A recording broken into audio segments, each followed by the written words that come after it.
ସକାଳ 7ଟା ସମୟ। ବିଲୁଆ ତାର ଖଟରେ ଶୋଇଥାଏ। ଏତିକି ବେଳେ ତାକୁ ଗୋଟିଏ ଆବାଜ ଶୁଭିଲା, ଯାହାଦ୍ୱାରା ତାର ନିଦ ଭାଙ୍ଗିଗଲା ଓ ସେ କହିଲା, ଆରେ ଇଏ କଣ? ମୋ ଦୁଆରେ ଏପରି ଛୋଟ ଛୁଆଙ୍କ ପାଟି ଶୁଭୁଛି। ଏଠାକୁ ଛୋଟ ଛୁଆ କେମିତି ଆସିଲେ? ଲାଗୁଛି ବୋଧେ କେହି ବାଟ ବଣା ହୋଇ ମୋ ଘର ପାଖକୁ ପଳାଇ ଆସିଛନ୍ତି। ତେଣୁ ମୋତେ ଯାଇ ଟିକେ ଦେଖିବାକୁ ପଡ଼ିବ।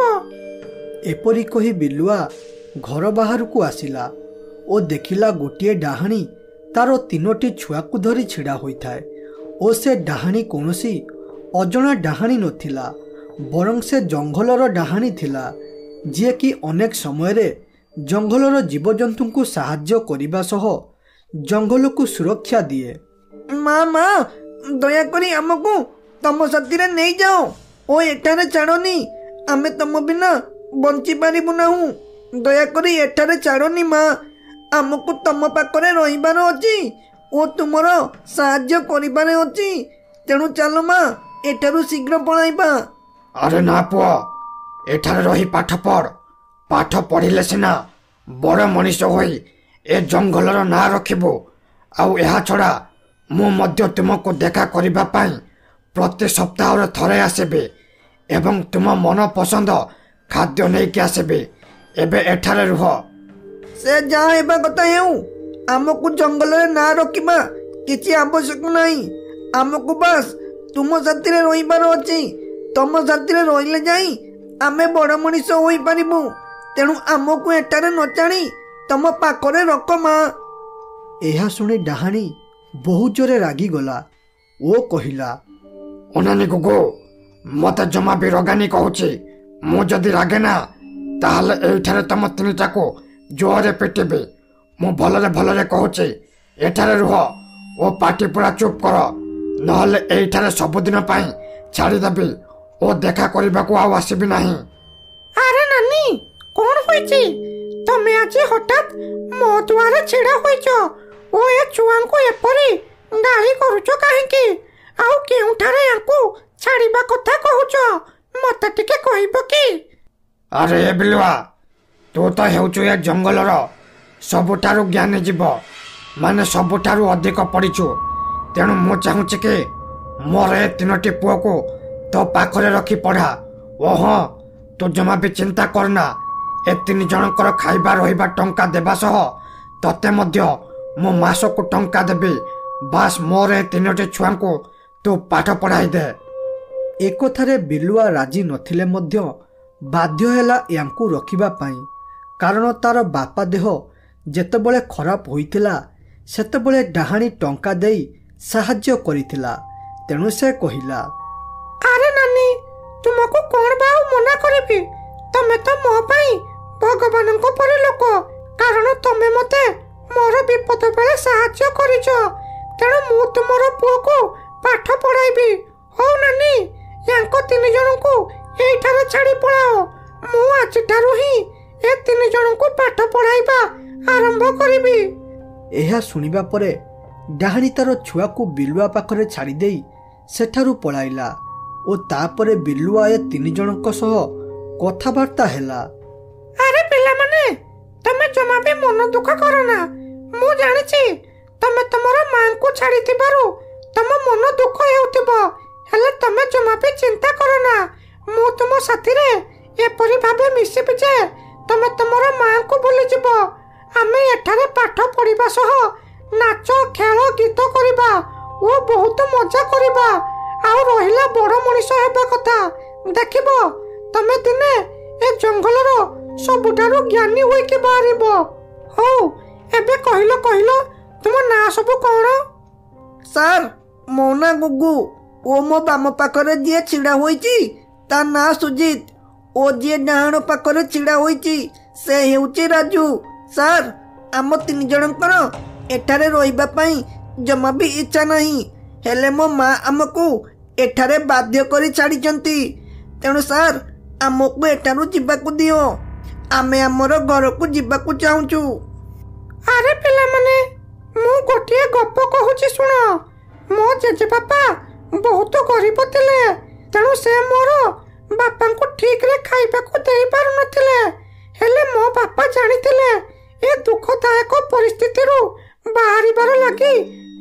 ଗୋଟିଏ ଉପାୟ ଥିଲା ଓ ସେଇଟା ହେଉଛି ପାଠ ପଢି ଚାକିରି କରିବା। ତେଣୁ ମୋ ବାପା ବହୁତ ପାଠ ପଢି ଚାକିରି କଲେ, ଯାହା ଦ୍ୱାରା ମୁଁ ଆଜି ଭଲରେ ଚଳୁଛି। ଆଉ ହଁ, ମୁଁ ମଧ୍ୟ ମୋ ବାପାଙ୍କ ପରି ପାଠ ପଢିଥିବାରୁ ଆଉ ଅଳ୍ପ ଦିନ ପରେ ଚାକିରି ଖଣ୍ଡାଏ କରିବି। ତେଣୁ ତମେ ଯଦି ମୋ ପରି ମନ ଦେଇ ପାଠ ପଢିବ ତାହେଲେ ଶୀଘ୍ର ଖଣ୍ଡାଏ ଚାକିରି କରିବ ଓ ଏ ଜଙ୍ଗଲରେ ନାଁ ରଖିବା ସହ ମୋର ମଧ୍ୟ ନାଁ ରଖିବ।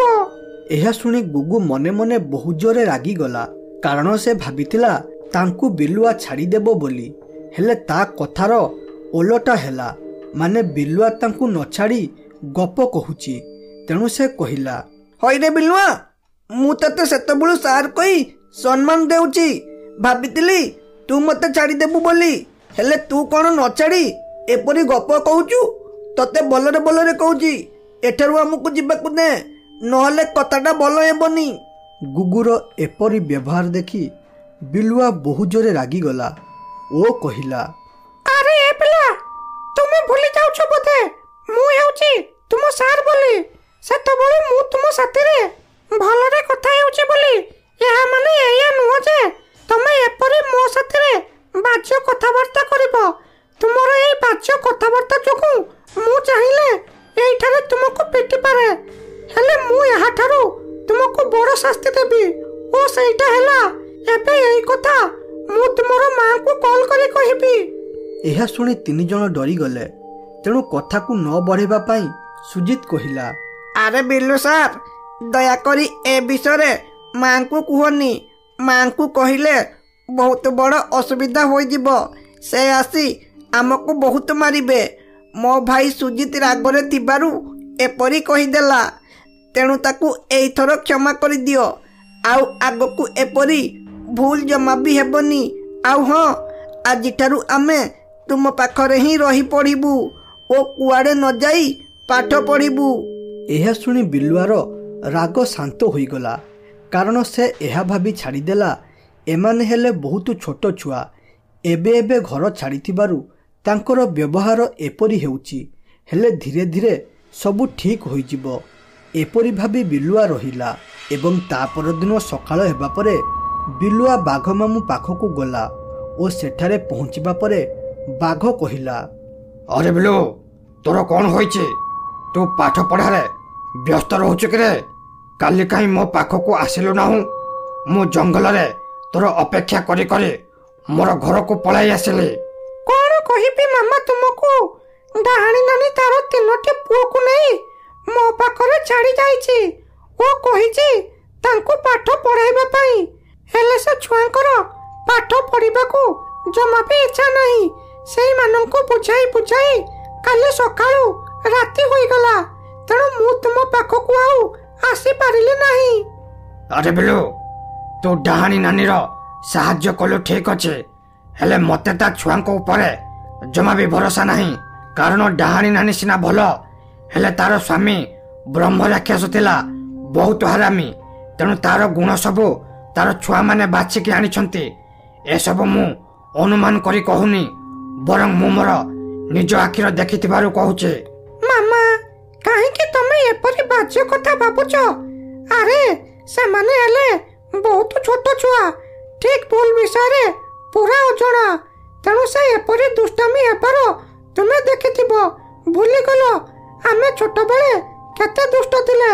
ତମେ ପା ଦିନେ ଗାଈ ନାନୀର ପୁଅକୁ ଖାଇବା ପାଇଁ ଯାଇଥିଲ, କ'ଣ ସେସବୁ କଥା ଭୁଲିଗଲ? ଆରେ ଛୋଟବେଳେ ସବୁ ଦୁଷ୍ଟ ହୋଇଥାନ୍ତି, ହେଲେ ବଡ଼ ହେଲେ ସେମାନେ ପରିବର୍ତ୍ତନ ହୋଇଯାଆନ୍ତି। ଠିକ୍ ସେମିତି ଡାହାଣୀର ପୁଅ ମଧ୍ୟ ପରିବର୍ତ୍ତନ ହେବେ। ହଉ ବିଲୁ, ମୁଁ ତ ଯାହା ଦେଖିଥିଲି, ଶୁଣିଥିଲି ଓ ଅନୁଭବ କରିଥିଲି କହିଲି। ଏବେ ତୋ ହାତରେ କଥା।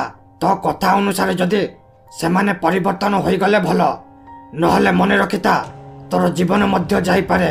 ତେଣୁ ତୁ ଦେଖି ଚାହିଁ ସାବଧାନରେ ଚଳୁଥିବୁ। ଆଉ ହଁ, ଯେତେବେଳେ ତୋତେ କିଛି ଅସୁବିଧା ହେଲା ପରି ଲାଗିବ ସେତେବେଳେ ତୁ ମୋ ପାଖକୁ ପଳାଇ ଆସିବୁ। ବିଲୁଆ ଏକଥାରେ ରାଜି ହୋଇଗଲା ଓ ଏପାଖରେ ଡାହାଣୀର 3 ପୁଅ କଥାବାର୍ତ୍ତା ହେଲେ କିପରି ଏଠାରୁ ଖସିକି ପଳାଇବେ ବୋଲି। ଆରେ ମୋର ଭାଇମାନେ, ଆମକୁ ଯେମିତି ହେଉ ଏଠାରୁ ଖସିକି ଯିବାକୁ ପଡ଼ିବ, ନହେଲେ ଏ ବିଲୁଆ ଆମକୁ ଏଇଠାରେ ଅତ୍ୟାଚାର କରି ମାରିଦେବ। ଯଦି ତମେ ମାନେ ମୋ କଥାରେ ରାଜି ଅଛ ତାହେଲେ ହଁ କୁହ, ଯଦି ରାଜି ନାହ ତାହେଲେ ଏଇଠାରେ ପଡ଼ି ମରିବା ପାଇଁ ରୁହ। ମୁଁ ଏଠାରୁ ଏକଲା ଖସିକି ପଳାଇବି। ନାଇଁ ଭାଇ, ଆମେ ମଧ୍ୟ ତମ ସାଥିରେ ଯିବା ପାଇଁ ରାଜି ଅଛୁ, ହେଲେ ମୋ ମନରେ ଗୋଟେ ବଡ଼ ପ୍ରଶ୍ନ ଅଛି। ଓ ସେଇଟା ହେଲା, ଆମେ ଯଦି ଖସିକି ଏଠାରୁ ଯାଆନ୍ତି ତାହେଲେ ମା ଆମକୁ ଆଣି ପୁଣି ଏଇଠାରେ ଛାଡ଼ିଦେବେ। ଏମିତି ହେଲେ ଆମେ ଲୁଚିକି ଯିବାଟା କିଛି ଫାଇଦା ହେବନି। ଏହା ଶୁଣି ଗୁଗୁ ଟିକେ ଚିନ୍ତାରେ ପଡ଼ିଗଲା ଓ ମନେ ମନେ ଭାବିଲା, ଆରେ ଏଟା ତ ସତ କଥା। ମୁଁ ତ ଏ ବିଷୟରେ କାହିଁ ଟିକେ ବି ଭାବିନଥିଲି। ଯଦି ଏଠାରୁ ଆମେ ଖସିକି ପଳାଉ ତାହେଲେ ପୁଣି ଥରେ ଆମ ମା ଆଣି ଆମକୁ ଏଇଠାରେ ଛାଡ଼ିଦେବେ। ହେଲେ କ'ଣ କରି ଏଠାରୁ ଖସିକି ଯିବି? କ'ଣ କରିବି? ସେ ଏପରି ଭାବିଛି କି ନାହିଁ, ହଠାତ୍ ତାର ମୁଣ୍ଡକୁ ଏକ ଉପାୟ ଜୁଟିଲା। ତେଣୁ ସେ କହିଲା, ଆରେ ଭାଇମାନେ ଶୁଣ, ମୋ ପାଖରେ ଗୋଟିଏ ଭଲ ଉପାୟ ଅଛି ଓ ସେଇଟା ହେଲା ବିଲୁଆକୁ ମାରିଦେବା। ବିଲୁଆ ମଲେ ଯାଇ ମା ଆସି ଆମକୁ ଏଠାରୁ ନେଇଯିବେ, ନହେଲେ ଆମେ ଯେତେ ଚେଷ୍ଟା କଲେ ମଧ୍ୟ ଏଠାରୁ ଖସିକି ଯାଇପାରିବା ନାହିଁ। ହଁ ଯେ, ତୋ କଥାକୁ ମୁଁ ପୁରା ବୁଝିଗଲି। ଆମେ ବିଲୁଆକୁ ମାରିବା, ହେଲେ ତାକୁ ମାରିବା କିପରି? ଯଦି ଆମେ ଆମ ଶକ୍ତି ମାଧ୍ୟମରେ ବିଲୁଆକୁ ମାରିବା ପାଇଁ ଚେଷ୍ଟା କରିବା ତାହେଲେ ମା ଜାଣିପାରିବେ ଓ ଏଠାକୁ ଆସି ଆମକୁ ମାରିବା ସହ ଆମର ଶକ୍ତି ମଧ୍ୟ ଛଡ଼ାଇ ନେବେ। ଏପରି ପରିସ୍ଥିତିରେ କ'ଣ କରିବା କୁହ ଭାଇ? ଆରେ ତୁ ଜମା ବି ଚିନ୍ତା କରନା। ମୁଁ ବିଲୁଆକୁ ମାରିବା ପାଇଁ କହୁଛି ମାନେ ନିଶ୍ଚିତ ଗୋଟେ ବାଟ ରଖିଛି ଓ ସେଇଟା ହେଲା, ମୋର ଜଣେ କୁମ୍ଭୀର ସାଙ୍ଗ ଅଛି। ସେ ହିଁ ଆମକୁ ଏପରି ପରିସ୍ଥିତିରେ ସାହାଯ୍ୟ କରିବ। ଓ କେମିତି କ'ଣ କୁମ୍ଭୀର ବିଲୁଆକୁ ମାରିବ ସେ କଥା କୁମ୍ଭୀର ପାଖରେ ପହଞ୍ଚିବା ପରେ ମୁଁ କହିବି। ଏପରି କଥାବାର୍ତ୍ତା ହୋଇ 3 ଜଣ ମିଶି କୁମ୍ଭୀର ପାଖକୁ ଗଲେ ଓ ସେଠାରେ ପହଞ୍ଚିବା ପରେ ଗୁଗୁ କୁମ୍ଭୀରକୁ ଡାକିଲା, ଆରେ ସାଙ୍ଗ କୁମ୍ଭୀର, ତୁ ଶୀଘ୍ର ଉପରକୁ ଆସ। ତୋ ପାଖରେ ମୋର ଗୋଟେ ବଡ଼ ସାହାଯ୍ୟର ଆବଶ୍ୟକ ଅଛି। ଯଦି ତୁ ଏବେ ମୋତେ ସାହାଯ୍ୟ ନ କରିପାରୁ ତାହେଲେ ଜୀବନ ସାରା ଆଉ ମୋତେ ଖୁସିରେ କେବେ ବି ଦେଖିପାରିବୁ ନାହୁଁ। ଗୁଗୁର ଏକଥା ଶୁଣି କୁମ୍ଭୀର ଉପରକୁ ଆସିଲା ଓ ତାପରେ ସେ କହିଲା, ଅରେ ସାଙ୍ଗ ଗୁଗୁ, ହଠାତ୍ ତୁ ଏଠାରେ? ତୋର କ'ଣ ହୋଇଛି? ଆଉ ତୁ କି ସାହାଯ୍ୟ ମୋ ଠାରୁ ପାଇବାକୁ ଚାହୁଁଛୁ କହ? ମୁଁ ତୋର ସାହାଯ୍ୟ କରିବି। ଯଦି ମୋ ସାହାଯ୍ୟରେ ତୁ ଖୁସି ହୋଇପାରୁଛୁ ତାହେଲେ ତୋ ପାଇଁ କିଛି ବି କରିବା ପାଇଁ ରାଜି ଅଛି। ଏ କୁମ୍ଭୀର, ତତେ କିଛି କରିବାର ନାହିଁ। ବାସ୍ ତୁ ଖାଲି ଗୋଟିଏ କାମ କରିବୁ ଓ ସେଇଟା ହେଲା, ମୁଁ ଗୋଟିଏ ବିଲୁଆକୁ ଏ ପାଣି ଭିତରେ ପଶାଇବି। ବାସ୍ ତୁ ଖାଲି ଥରକରେ ତାକୁ ମାରିଦେବୁ, ଯେମିତି ସେ ନ ବଞ୍ଚିପାରେ। ହଉ ରାଜୁ, ଶୁଣ, ତୁ ଯା ବିଲୁଆ ପାଖକୁ ଆଉ ତାକୁ କହିବୁ କି ସୁଜିତ ପାଣିରେ ବୁଡ଼ି ଯାଉଛି, ତେଣୁ ତମେ ଆସି ତାକୁ ବଞ୍ଚାଅ। ଆଉ ସୁଜିତ ଶୁଣ, ତୁ ଗୋଟେ ଜାଗାରେ ଯାଇ ଲୁଚିଯା। ବିଲୁଆ ଆସି ଦେଖିବ ତୁ ଏଠାରେ ନାହୁଁ, ତେଣୁ ସେ ରାଜୁ କଥାରେ ବିଶ୍ୱାସ କରି ପାଣିରେ ପଶିବ। ଯେମିତି ସେ ପାଣିରେ ପଶିବ କୁମ୍ଭୀର ସଙ୍ଗେ ସଙ୍ଗେ ତାକୁ ମାରି ଖାଇବ। ଏହା ଶୁଣି ରାଜୁ ସେଠାରୁ ପଳାଇଲା ବିଲୁଆ ପାଖକୁ ଓ ଏଠି ସୁଜିତ ଲୁଚିଗଲା। ହେଲେ ଏସବୁ ଦୃଶ୍ୟ ଡାହାଣୀର ଦୂତ ଶାଗୁଣା ଲୁଚିକି ଦେଖୁଥିଲା, କାରଣ ଡାହାଣୀ ଜାଣିଥିଲା ତାର ପିଲାମାନେ ନିଶ୍ଚିତ କିଛି ଗଡ଼ବଡ଼ କରିବେ ବୋଲି। ତେଣୁ ଶାଗୁଣାକୁ ବିଲୁଆ ଉପରେ ନଜର ରଖିବାକୁ କହିଥିଲା। ଏସବୁ ଦେଖି ଶାଗୁଣା କହିଲା, ଆରେ ଡାହାଣୀ ନାନୀ ତାହେଲେ ଠିକ୍ କହୁଥିଲା କି ତାଙ୍କ ଛୁଆମାନେ ନିଶ୍ଚିତ କିଛି ଦୁଷ୍ଟାମି କରିବେ ବୋଲି। ତେଣୁ ଏ ବିଷୟରେ ମୋତେ ଶୀଘ୍ର ଯାଇ ଡାହାଣୀ ନାନୀ ପାଖରେ କହିବାକୁ ପଡ଼ିବ। ଏପରି କହି ସେ ସେଠାରୁ ପଳାଇଲା ଓ ଏଠାରେ ରାଜୁ ବିଲୁଆକୁ ଧରି ନଈ ପାଖରେ ପହଞ୍ଚିଗଲା। ବିଲୁଆକୁ ଦେଖି ଗୁଗୁ ମନ ଦୁଃଖରେ କହିଲା, ଆରେ ବିଲୁଆ ସାର୍, ଆମେ 3 ଜଣ ଏଠାରେ ଖେଳୁଥିବା ବେଳେ ସୁଜିତ ପାଣିରେ ପଡ଼ି ବୁଡ଼ିଗଲା। ତେଣୁ ତମେ ଟିକେ ଶୀଘ୍ର ଯାଇ ତାକୁ ପାଣିରୁ ବାହାର କର ଏବଂ ମୋର ଭାଇକୁ ବଞ୍ଚାଅ ସାର୍। ଆରେ ବିଲୁଆ, ତୁ ଜମା ବି ଚିନ୍ତା କରନା। ମୁଁ ଏବେ ପାଣିରେ ପଶି ତୋର ଭାଇକୁ ବଞ୍ଚାଇବାକୁ ଚେଷ୍ଟା କରୁଛି। ବାସ୍ ତୁ ଥରେ ମନ ଦୁଃଖ କରିବା ବନ୍ଦ କର। ବିଲୁଆ ଏତିକି କହିଛି କି ନାହିଁ, ହଠାତ୍ ସେଠାରେ ଡାହାଣୀ ପ୍ରକଟ ହେଲା ଓ କହିଲା, ଆରେ ବିଲୁଆ, ସେଠାରେ ରହିଯା, ପାଣିରେ ପଶନା, କାରଣ ମୋର 3ଟି ପୁଅ ତତେ ଏ ପାଣିରେ ପଶାଇ ମାରିବାକୁ ଚାହୁଁଛନ୍ତି। ପ୍ରକୃତରେ ଅର୍ଜୁନ ପାଣିରେ ବୁଡ଼ିନି, ବରଂ ଜଙ୍ଗଲରେ ରହିଛି ଓ ଏ ପାଣିରେ କୁମ୍ଭୀର ଅଛି। ଯଦି ତୁ ଏବେ ପାଣିରେ ପଶିଥାନ୍ତୁ ତାହେଲେ ମରିଥାନ୍ତୁ। ଦୟାକରି ମୋତେ କ୍ଷମା କରିଦେ ବିଲୁଆ। ମୋ ପାଇଁ ତୁ ଏତେ ବଡ଼ ହଇରାଣରେ ପଡ଼ିଲୁ ଓ ତୋର ମୃତ୍ୟୁ ମଧ୍ୟ ହୋଇଥାନ୍ତା। ଏବେ ଏପରି ଦୁଷ୍ଟାମିର ଶାସ୍ତି ମୋର 3ଟି ପୁଅ ନିଶ୍ଚିତ ପାଇବେ। ତାଙ୍କ ପାଇଁ କେବଳ କାଳ କୋଠରୀ ଆବଶ୍ୟକ ପଡ଼ୁଛି, ଯେଉଁଠାରୁ ସେ କେବେ ବି ଆସିପାରିବେ ନାହିଁ। ଡାହାଣୀ ଏପରି କହି ତାର 3ଟି ପୁଅକୁ କାଳ କୋଠରୀକୁ ପଠାଇଦେଲା।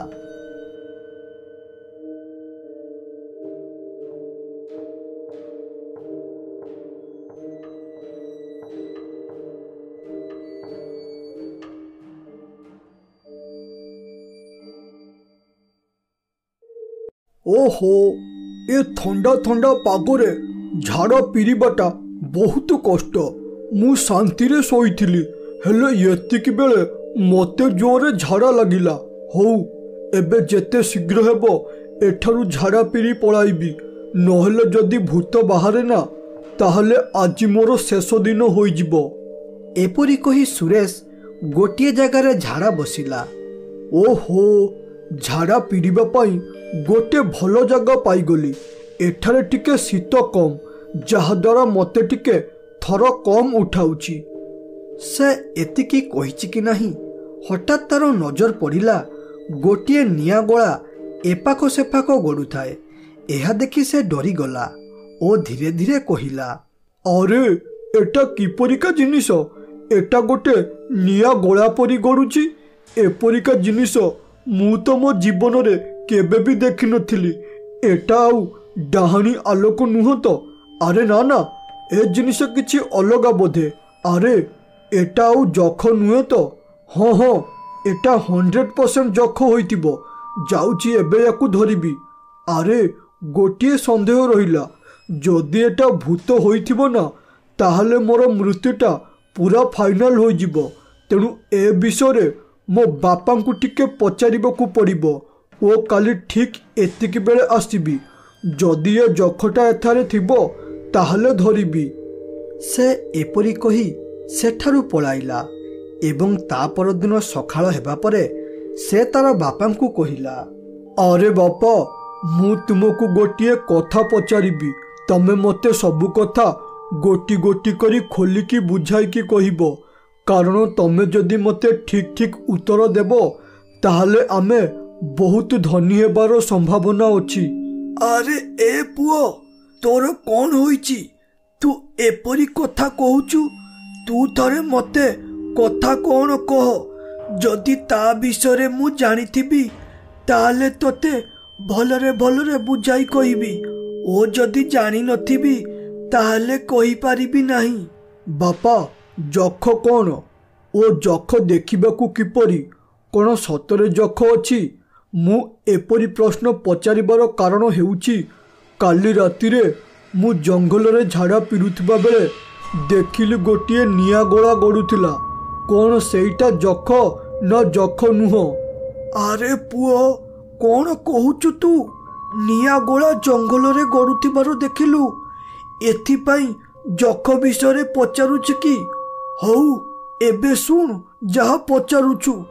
ଆରେ ମୁଁ ଯେତେବେଳେ ଛୁଆ ଥିଲି ସେତେବେଳେ ମୋ ବାପା କହୁଥିଲେ ଆମ ଘର ପାଖରେ ଗୋଟିଏ ନିଆଁ ପେଣ୍ଡୁଳା ଗଡ଼ୁଥିଲା ଓ ସେ ନିଆଁ ପେଣ୍ଡୁଳା ଥିଲା ଜଖ। ମୋ ବାପା ତାକୁ ଧରିବାକୁ ଗଲେ, ହେଲେ ସେ ଧରା ଦେଲାନି। ଖାଲି ସେତିକି ନୁହଁ, ମୁଁ ମଧ୍ୟ ଥରେ ଜଙ୍ଗଲରୁ ଘରକୁ ଫେରୁଥିଲି। ଫେରିଲା ବେଳେ ଦେଖିଲି ଗୋଟିଏ ଜଖ ଜଙ୍ଗଲରେ ଗଡ଼ୁଥିଲା, ହେଲେ ମୁଁ ଏକଲା ଥିବାରୁ ସେ ଜଖ ପାଖକୁ ଯିବା ପାଇଁ ଡର ଲାଗିଲା। ତୁ କାଲି ରାତିରେ ଯାହାକୁ ଦେଖିଛୁ ସେ ହେଉଛି ଜଖ। ଆଉ ହଁ, ଯଦି ତୁ ସେ ଜଖକୁ ଧରିପାରୁନ ତାହେଲେ ଆମେ ବହୁତ ଧନୀ ହୋଇପାରିବା। ଆରେ ବାପା, ମୁଁ କାଲି ରାତିରେ ସେ ଜଖ ପାଖକୁ ଯାଇଥାନ୍ତି, ହେଲେ ଡରରେ ଗଲିନି। କାରଣ ମୁଁ ଭାବିଲି ଯଦି ତାହା ଭୂତ ହୋଇଥିବ ନା ମୋ ବେଳ ଖରାପ ହୋଇଯିବ। ହେଲେ ଏବେ ତମଠାରୁ ସବୁ କଥା ଶୁଣିବା ପରେ ସବୁ ବୁଝିଗଲି। ଆଜି ରାତିରେ ପୁରା ପ୍ଲାନିଂ କରି ଯିବି ଓ ସେ ଯକ୍ଷକୁ ଧରିବି ଏବଂ ତାପରେ ଆମେ ବହୁତ ଧନୀ ହୋଇଯିବା ବାପା। ବାପ ପୁଅ ଏପରି କଥା ହେଉଥିଲେ, ହେଲେ ଏକଥା ତାଙ୍କ ଘର ବାହାରେ ସୁଜିତ ଶୁଣୁଥିଲା। ଆମେ ତ ଛୋଟବେଳୁ ଶୁଣିଛନ୍ତି ପଡ଼ୋଶୀ କେବେ କାହାର ଖୁସି ଦେଖିପାରନ୍ତି ନାହିଁ ଏବଂ କିଛି କାର୍ଯ୍ୟ କଲେ ଗୋଡ଼ ଟାଣନ୍ତି। ଠିକ୍ ସେମିତି ସୁଜିତ ଏକଥା ଶୁଣି କହିଲା, ଆରେ କ'ଣ ହେଲା? ଯକ୍ଷ ପୁଣି ଆମ ଗାଁ ଜଙ୍ଗଲରେ? ଏକଥା ଶୁଣି ମୋତେ ଟିକେ ଆଶ୍ଚର୍ଯ୍ୟ ଲାଗୁଛି। ହେଲେ ଏ ବାପ ପୁଅଙ୍କ କଥା ଶୁଣି ମୋତେ ଲାଗୁଛି ଯକ୍ଷ କଥା ନିହାତି ସତ ହୋଇଥିବ। ତେଣୁ ଏ ସୁରେଶ ସେ ଯକ୍ଷ ପାଖରେ ପହଞ୍ଚିବା ପୂର୍ବରୁ ମୁଁ ଆଗେ ଯାଇ ସେ ଯକ୍ଷକୁ ଧରି ଆଣିବି ଓ ତାପରେ ମୁଁ ଧନୀ ହେବି। ହଉ ରୁହରେ ବାପ ପୁଅ, ମନେ ମନେ କେତେ ଗୁଡ଼ ଖାଇବା କଥା ଖାଇଯାଅ। ମୁଁ ମଧ୍ୟ ଦେଖିବି ତମେ ଦୁଇଟା କେମିତି ସେ ଯକ୍ଷକୁ ଆଣୁଛ।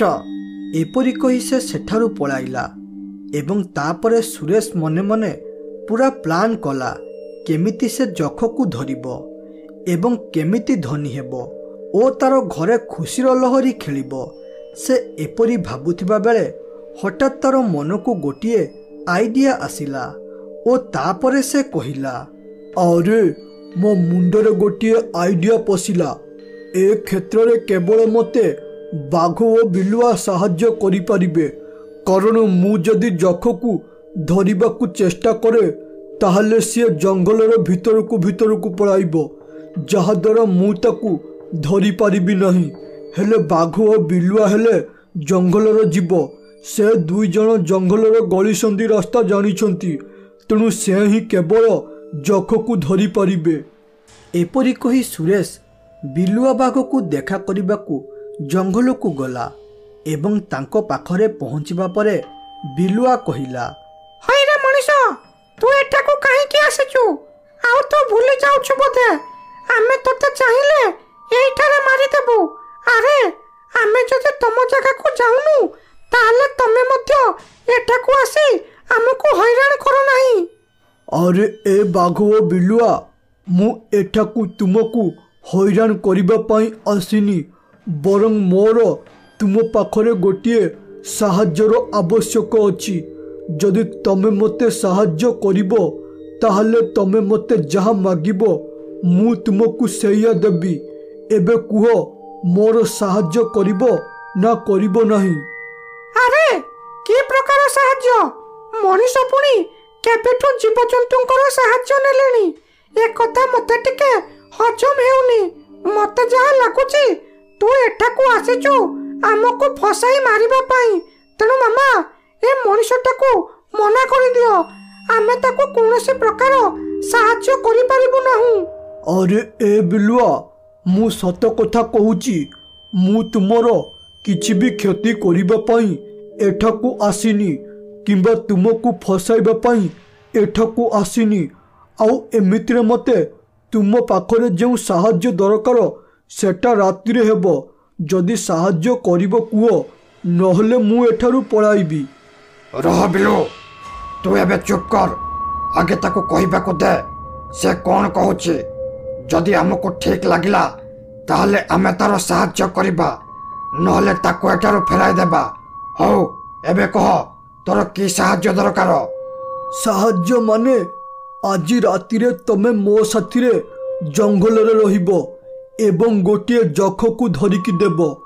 ଏବେ ତମେ ଭାବୁଥିବ ଯକ୍ଷ କ'ଣ? ଯକ୍ଷ ହେଉଛି ଗୋଟିଏ ନିଆଁ ପେଣ୍ଡୁଳା ଭଳିଆ।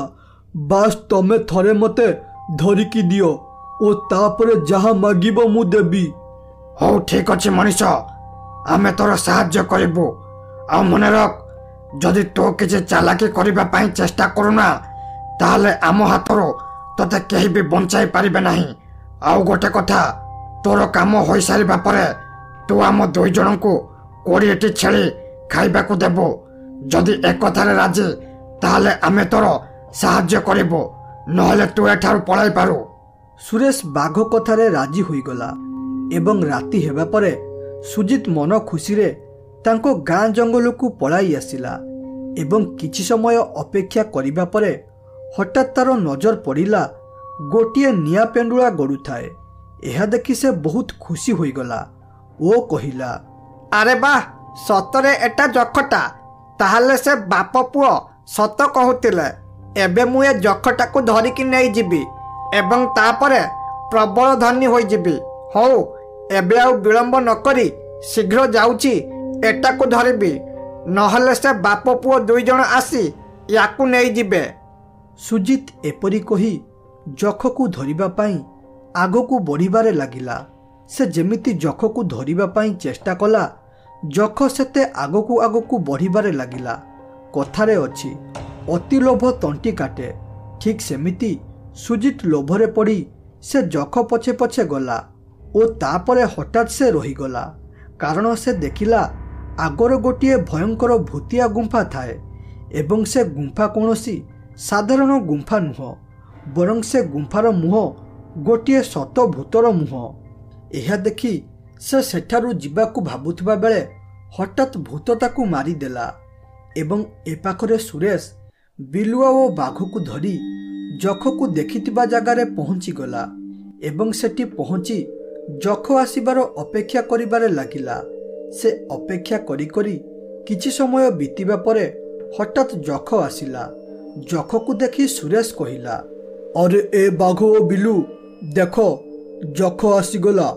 ଏବେ ଆମ 3 ଜଣଙ୍କର କାମ ହେଉଛି ସେ ଯଖକୁ ଧରିବା। ଯେତେ ଶୀଘ୍ର ହେବ ଏଟାକୁ ଧର, ନହେଲେ ଏଟା ଏଠାରୁ ପଳାଇବ। ସୁରେଶ ଏତିକି କହିବା ପରେ 3 ଜଣ ମିଶି ସେ ଯଖକୁ ଧରିବା ପାଇଁ ଚେଷ୍ଟା କଲେ ଏବଂ ତାକୁ ଧରିବାକୁ ଯାଇ ଯାଇ ଶେଷରେ ସେମାନେ 3 ଜଣ ଯାଇ ସେହି ଭୂତିଆ ଗୁମ୍ଫା ପାଖରେ ପହଞ୍ଚିଗଲେ ଏବଂ ସେଠାରେ ପହଞ୍ଚିବା ପରେ 3 ଜଣ ଦେଖିଲେ ଏକ ଭୟଙ୍କର ଭୂତିଆ ଗୁମ୍ଫାଟେ ଅଛି। ଏହା ଦେଖି ବାଘ ଭାବିଲା ସୁରେଶ ବୋଧେ ତାଙ୍କୁ ଫସାଇ ଏ ଭୂତ ଗୁମ୍ଫା ପାଖକୁ ଆଣିଛି। ତେଣୁ ସେ ବହୁତ ଜୋରେ ରାଗିଗଲା ଓ ରାଗରେ କହିଲା, ହଇରେ ମୂର୍ଖ ମଣିଷ, ତୁ ଶେଷରେ ଆମକୁ ଧୋକା ଦେଇ এই ଭୂତ ପାଖକୁ ମରିବା ପାଇଁ ନେଇ ଆସିଲୁ। ବିଶ୍ୱାସ କର, ଆଜି ଯଦି ମୁଁ ଏଠାରୁ ବଞ୍ଚିକି ଯାଏ ନା, ତାହେଲେ ତତେ ମୋ ହାତରୁ କେହି ବି ବଞ୍ଚାଇ ପାରିବେ ନାହିଁ। ମାମା, ମୁଁ ପ୍ରଥମରୁ କହୁଥିଲି ଏ ମଣିଷ ଜାତି ଗୁଡ଼ାକ ହେଉଛନ୍ତି ବେଇମାନ, ତେଣୁ ୟାକୁ ଭରସା କରନି। ହେଲେ ତମେ କ'ଣ ମୋ କଥା ମାନିଲ? ମୋ କଥା ମାନିଲ ନାହିଁ। ଆଜି ଏଇ ବଡ଼ ଅସୁବିଧାରେ ପଡ଼ିଲ। ଏବେ ଭାବ ଆମେ ଏଠାରୁ କେମିତି ବଞ୍ଚିବା? ଆରେ ଏ ବିଲୁଆ ଓ ବାଘ, ମୁଁ ସତ କହୁଛି, ଏ ଭୂତ ପାଖକୁ ମୁଁ ତୁମକୁ ଫସାଇକି ଆଣିନି, ବରଂ ଏ ଯଖ ନେଇକି ଆସିଛି। ତେଣୁ ମୋ ଉପରେ ଏପରି ମିଛ ଅଭିଯୋଗ ଲଗାଉ ନାହିଁ ଓ କୁହ ଏଠାରୁ କେମିତି ବଞ୍ଚିକି ଯିବା। ଏକଥା ଶୁଣି ଭୂତ ଜୋରେ ହସି ହସି କହିଲା, ହଇରେ ମୂର୍ଖ ମାନେ, ତୁମକୁ ଏଠାକୁ କେହି ବି ଡାକି ନାହାନ୍ତି, ବରଂ ମୁଁ ତୁମକୁ ଆଣିଛି। ଆଉ କ'ଣ କହୁଛ ଏଠାରୁ ଖସିକି ଯିବ ବୋଲି? ଆରେ ଆଜି ପର୍ଯ୍ୟନ୍ତ ଯିଏ ବି ଏଠାକୁ ଆସିଛି ସେ କେହି ବି ବଞ୍ଚିକି ଯାଇନାହାନ୍ତି। ଆଉ ତମେ କେମିତି ଏଠାରୁ ବଞ୍ଚିକି ଯିବ ମୁଁ ବି ଦେଖିବି। ତମେ 3ଟା ଆଜି ମୋ ପେଟର ଭୋଜନ ହେବ। ଏ ଭୂତ ଭାଇ, ଦୟାକରି ଏ 2 ଜଣଙ୍କୁ ଛାଡ଼ିଦେ। ଯଦି ଖାଇବା କଥା ମୋତେ ଖାଇଦେ, ହେଲେ ଏ ନିରୀହ ଜୀବ 2ଟାକୁ ଛାଡ଼ିଦେ। ମୁଁ ଏ ଯଖ ଲୋଭରେ ଏଠାକୁ ଆସିଥିଲି, ହେଲେ ଏ ନିରୀହ ଜୀବ 2ଟାକୁ ମୁଁ ଡାକିବାରୁ ସେ ଆସିଥିଲେ। ତେଣୁ ଯଦି ଖାଇବା କଥା ମୋତେ ଖା। ଏହା ଦେଖି ବାଘ ବୁଝିଗଲା ଯେ ପ୍ରକୃତରେ ମଣିଷ ତାକୁ ଫସାଇ ଏଠାକୁ ଆଣିନି, ବରଂ ଅଜଣାରେ ସବୁ ଏଠାକୁ ପଳାଇ ଆସିଛନ୍ତି।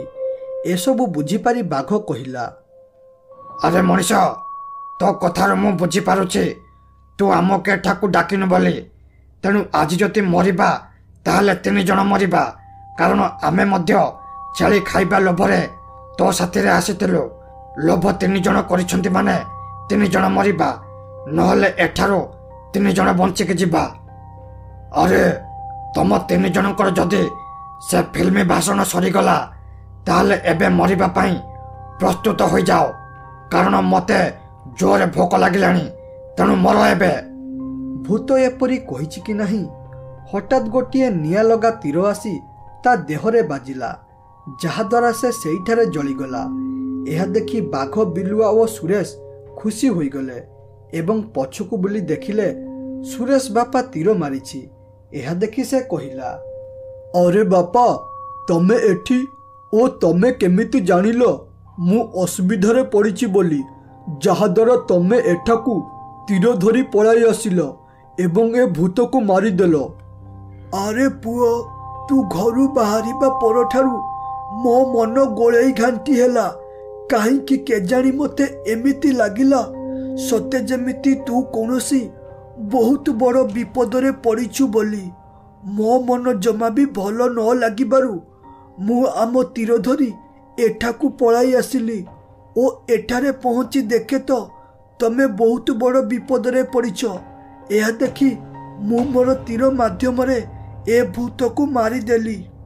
ସେମାନେ ଏପରି କଥା ହେଉଥିବା ବେଳେ ହଠାତ୍ ଯଖଟି ବଡ଼ ହେବାରେ ଲାଗିଲା ଏବଂ ସେଠାରୁ ଗୋଟିଏ ଦେବତା ବାହାରି କହିଲା, ଆରେ ବାଘ, ବିଲୁଆ ଓ ମଣିଷ, ତୁମ ସମସ୍ତଙ୍କୁ ଅନେକ ଅନେକ ଧନ୍ୟବାଦ। ତମେ ମୋତେ ଏ ଭୂତ କବଳରୁ ରକ୍ଷା କରିଥିବାରୁ।